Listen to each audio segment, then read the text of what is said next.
এই hello guys, কি অবস্থা সবার? আশা করি সকলেই ভালো আছেন। সো আমরা এখন যে বিষয়টা নিয়ে কথা বলবো সেটা হচ্ছে হলো কুয়াকাটা, যাকে এক কথা বলা যায় যে সমুদ্র কন্যা কুয়াকাটা বরিশাল।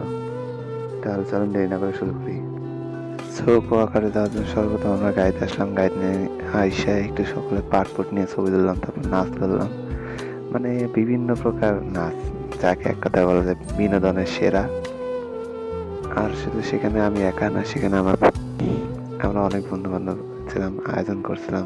আর এর সাথে আমাদের স্যার ভাই, আমাদের সুপারভাইজার, তিনি বয়ান করতেছিলেন। যদি শুনতে চান তাহলে একটু শুনেন। না, কারণ দূর যায় টের পাওয়া যায় না, পরে ঠিক পাওয়া যায়। সো এরপর আমাদের গাড়িটা কুয়াকাটায় পৌঁছে গেল। এরপর আমরা যে যার মতন সেখানে নেমে গেলাম। তারপর সমস্ত বীজটা একটু ঘোরার চেষ্টা করলাম। আর ঘুরতে গিয়েই আমার সমস্যাটা বাঁধলো। আমি একটু হুন্ডায় শখ ছিল বেশি, তাই জন্য বাসটা খাইছি ওইখানে একটা, সেটা আর না বলি। পরে হুন্ডা চুরিবান্ডা খাওয়ানোর পর আমরা হেঁটেই আর কি পারাপার হচ্ছিলাম। অনেক বিভিন্ন প্রকার ঘোরা, যে যার মতন আর কি ঘুরছিল, আমরা সকলটাই লক্ষ্য করলাম। পরে নিজেরা আলোচনা করলাম। আমি সাগরে নামলাম, প্রথমে পা দিয়েই পানিটা স্পর্শ করলাম, করে দেখলাম কেমন আবহাওয়াটা এক কথায় জোর ছিল। আমার কাছে সেই ফিল লাগছে, সেই ফিল ভাই, যা বলে প্রকাশ করার মতন না। আর এই ফিলটা নিতে হলে সেটা আপনাকে সাগরকন্যা কুয়াকাটায় আসতে হবে। আচ্ছা, যাই হোক, কিন্তু এরপরে যা হলো তা আমি আর কি দেখাতে পারছি না, আর দেখানো যাবে না। সেটা উনি ব্যস্ত ছিলেন, হয়তো বা লক্ষ্য করেনি আমার ক্যামেরা। আর আমি যে ভিডিও করতেছি সেটা উনি জানতো, তাই জন্য ইয়ে দিল। আপনারা কেউ কিছু মনে করবেন না, আর আমাদের এটা দুষ্টুমি। আর এরপরে আমরা আসলাম হলো, আমি নিজে একটু ভিডিও করলাম, নিজের চেহারাটা হয়তো দেখাতে হবে। ক্ষমাটা এত বড় ক্ষমাটা কি আপনি যদি আপনারা না দেখেন। ওকে সাগরকন্যা এক কথায় প্রকাশ করার মতো না, ভালো লেগেছে। এরপর আমরা গোসল করার জন্য একটা রুম খুঁজতেছিলাম। অবশেষে রুমটা বোধহয় পেয়ে গেছি।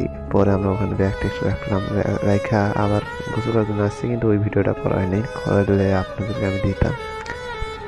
তবে আমি খাওয়া দাওয়ার ভিডিওটা করছি, তাই জন্য আপনাদেরকে দেখাতে পারতেছি রান্না করাটা আর কি। রান্না করাটা দেখালাম। এখন আমরা খাওয়া দাওয়া করবো। খাওয়া দাওয়া করার শেষে আবার বিচে চলে যাব, অর্থাৎ আমি এসে গেছি। সুতরাং আপনারা দেখতে থাকেন, বীজটা উপভোগ করতে থাকেন।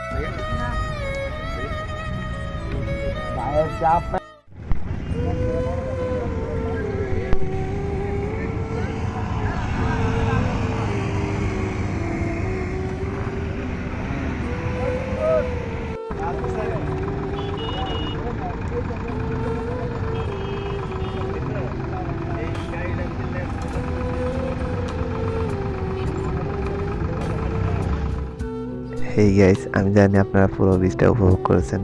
তাহলে চলেন এবার আমরা কাঁকড়া মাছ, অক্টোপাস দেখে নিই। এই যে দেখতে পাচ্ছেন, এগুলো সব কাঁকড়া মাছ, ইলিশ মাছ, অক্টোপাস, যা যা সব কিছু আছে এখানে ভাই। এক কথায় দেখতে গেলে চোখের নেশায় দেখতে গেছিলাম, দেখেই মায়া পড়ে গেছি। যাই হোক, ভালো লাগছে আমার কাছে। আপনারাও আসবেন, এসে এইগুলো দেখবেন, খাবেন দরকার হলে। আমরা আমরা খাইতে পারিনি, কিন্তু আমরা চেষ্টা করেছিলাম খাইতে, তখন শুরু হয়েছিল, তাই জন্য আমরা তো খাইতে পারিনি। আর আমাদের সময় শেষ হয়ে গেছিলো। আর আমরা সূর্য ডুবার ভিডিওটা করতে চাইছিলাম, তাই জন্য বাসায় আইসি আবার।